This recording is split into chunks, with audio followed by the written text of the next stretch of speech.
নমস্কাৰ বন্ধুসকল, লৈ আহিছোঁ আজি ৰাতিপুৱাৰ কেইটামান বিশেষ গুৰুত্বপূৰ্ণ খবৰ। ৰাহুল গান্ধীয়ে কৈছে যে দেশৰ শিক্ষা ব্যৱস্থা এক বেপাৰলৈ পৰিণত হৈছে। কেতিয়াও শিক্ষা ব্যৱস্থাক এনেকুৱা হ'বলৈ নিদিওঁ। CGPৰ প্ৰতিবাদক সমৰ্থন কৰি ৰাহুল গান্ধীৰ হুংকাৰ।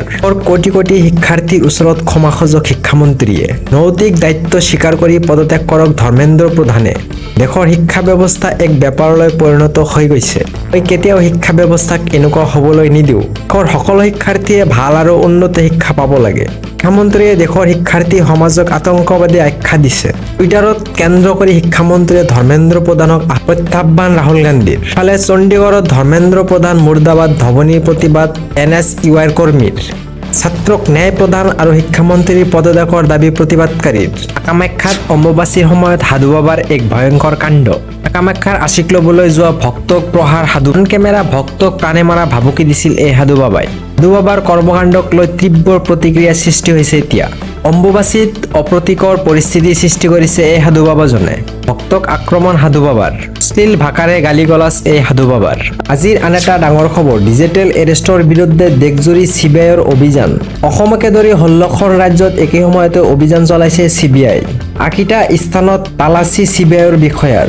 চেন্নাই আৰু কলকাতাৰ পৰা এই পৰ্যন্ত গ্ৰেপ্তাৰ 2জন লোকক। চেন্নাইৰ পৰা গ্ৰেপ্তাৰ বি নৰেশ নামৰ অভিযুক্ত।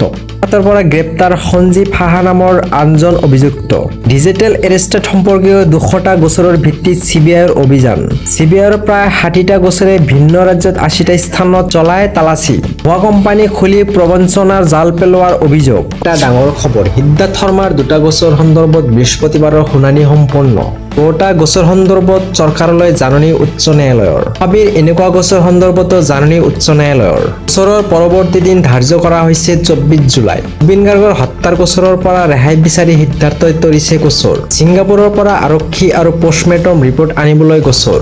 মহাবীৰ এনেকুৱা বাজেয়াপ্ত কৰিবলৈ দিয়া নিৰ্দেশ বাতিল কৰাৰ আবেদন। বৃহস্পতিবাৰে আগ নাবাঢ়িল জুবিন গাৰ্গৰ হত্যাৰ গোচৰ বিচাৰ প্ৰক্ৰিয়া। সাক্ষী উপস্থিত হ'ব নোৱাৰাৰ বাবে গোচৰটো নহ'ল সাক্ষ্যদান। আৰু এটা ডাঙৰ খবৰ, ৰুবুল আলীৰ ঘৰত চুৰি কৰি আৰক্ষীৰ জালত বগা আৰু জয়দীপ ডেকা। নামদিয়া আৰক্ষীয়ে গ্ৰেপ্তাৰ কৰে মুস্তাকিন আলী ওৰফে বগা আৰু জয়দীপ ডেকাক। 5 জুনত ৰামদিয়াৰ উজানপুখুৰীৰ ৰুবুল আলী নামৰ এজনৰ ঘৰত কৰিছিল চুৰি। ৰুবুল আলীৰ ঘৰৰ পৰা পানীৰ মটৰ চুৰি কৰিছিল বগা আৰু জয়দীপ ডেকাই। চোৰ দুটাৰ স্বীকাৰোক্তিৰ ভিত্তিত চুৰি পানীৰ মটৰ উদ্ধাৰ কৰে ৰামদিয়া আৰক্ষীয়ে। আৰক্ষীয়ে ধৃত চোৰ বগা আৰু জয়দীপৰ পৰা জব্দ কৰিছে এখন বাইকো। দুৰ্ধৰ্ষ চোৰ দুটাক গ্ৰেপ্তাৰ কৰি আৰক্ষীয়ে প্ৰেৰণ কৰে জেল হাজতলৈ। পূৰ্বেও অপৰাধজনিত ঘটনাৰ গোচৰ বহুবাৰ জেললৈ গৈছিল জয়দীপ ডেকা।